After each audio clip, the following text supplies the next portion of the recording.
ng QRF is based on the law, di ba? Nasa batas naman yan.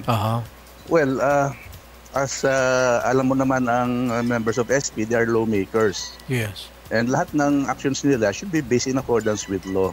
And the law is very clear what triggers the utilization of the calamity fund, the QRF, is the existence of the state of calamity. Yes. As declared by the SP upon the recommendation of the RMC.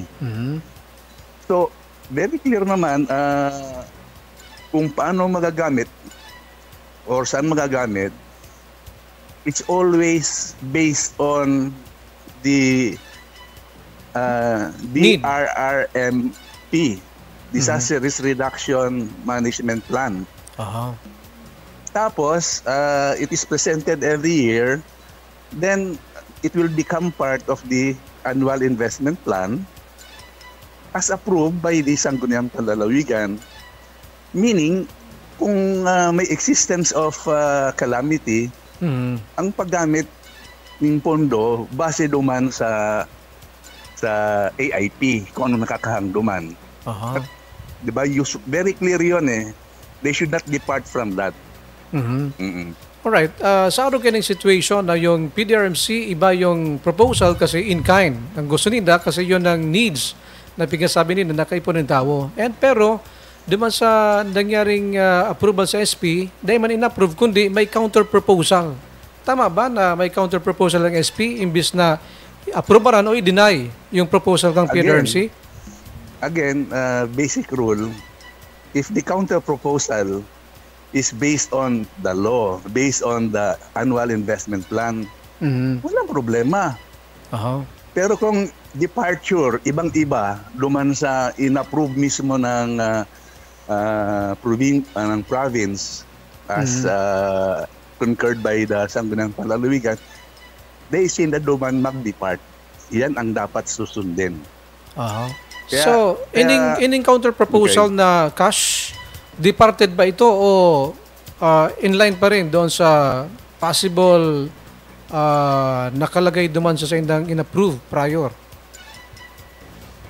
Well, they are in a position to say na kung yung kanilang counter-proposal ay nakakahangduman sa annual investment plan, yung DRRMP plan.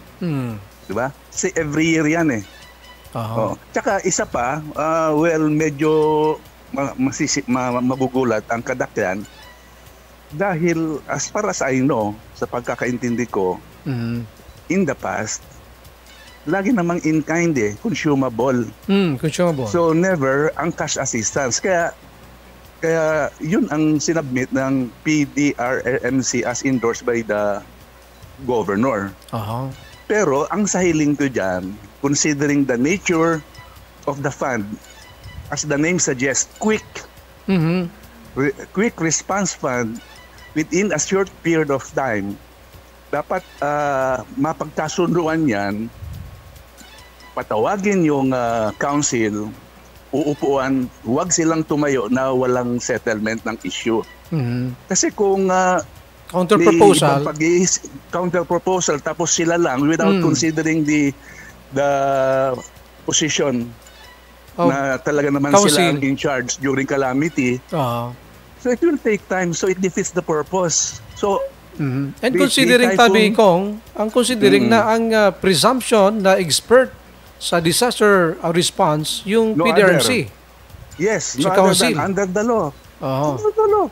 Well, nababasa ko na hindi naman pwedeng hook, line, and sinker na babaw na lang ang sanggunian. Pero they have within their power to call the council. Diba? Tsaka kung babasahin word for word ang mga nasa batas, the purpose of the Quick Response Fund is to assist the victims to normalize the situation as quickly as possible. So, pero almost it happened a month in November 9. Ano nang yan?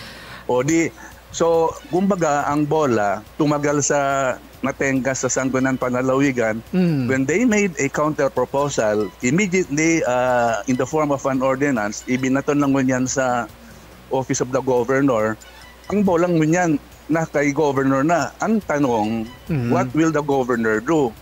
When he initially said, based on the advice or opinion ng DLG and COA, na cash assistance is not allowed. And if ever na i-implement yun, the possibility of being disallowed is there. So, ang situation mo niyan, stalemate. Delayed, impasse, deadlock, stalemate. How to solve that? Set aside their pride. Yes. Convene. Kasi first and foremost, ang katuyuhan na tatadyan si Inda is to look for the solution. Welfare, no? First and foremost, welfare of the people. Ano yun, under the situation? Immediate dapat masolusyonan yan para magamit ni mga kakababayan ta. So ang reason dahil cash, kasi cash, mabilis daw. Kung talagang gusto ngayon cash, sa aga, outlet pa, pwede maitaw na kagad eh. Wala namang problema yan. Kung hindi naman pwede, hindi naman alinsuno dun sa sa annual investment plan.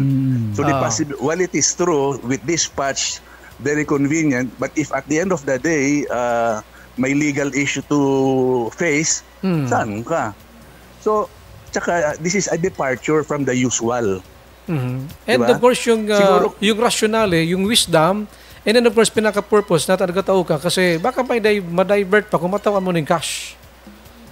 Well, again, that's beside the point eh. If it is not based on sa guidelines ng disaster risk, di ba? May batas naman tayo, may sinusundan tayo. Alright. Let us not depart from that. Okay, dumampo